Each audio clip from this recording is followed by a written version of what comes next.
শীতের সবজি দিয়ে পালং শাক আর তার সঙ্গে যদি থাকে চিংড়ি মাছ, তাহলে কার না ভালো লাগে বলুন। নমস্কার, আমি শম্পা সরকার। আজকে নিয়ে এসেছি চিংড়ি মাছ দিয়ে পালং শাক।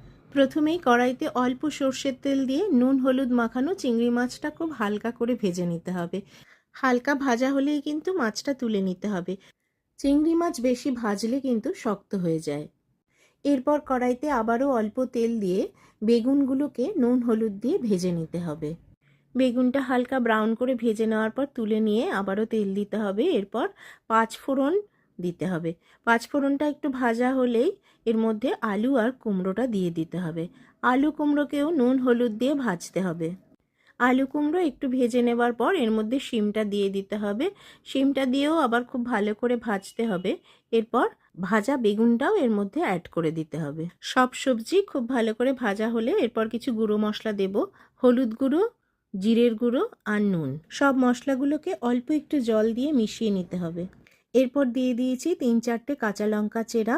এরপর মশলাগুলোকে একটু ভালো করে কষিয়ে নিয়ে কেটে রাখা পালং শাকটাকে দিয়ে দিতে হবে। এবার এই পালং শাকটা সব কিছুর সঙ্গে খুব ভালো করে মিশিয়ে নিতে হবে। তারপরে ঢাকনা চাপা দিয়ে দিতে হবে।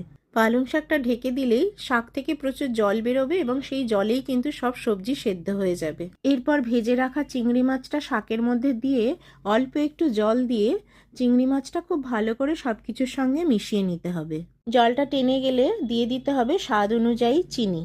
যারা রান্নায় মিষ্টি খেতে পছন্দ করেন না তারা চিনিটা স্কিপ করবেন, কিন্তু শাকে একটু মিষ্টি দিলে বেশ ভালোই লাগে।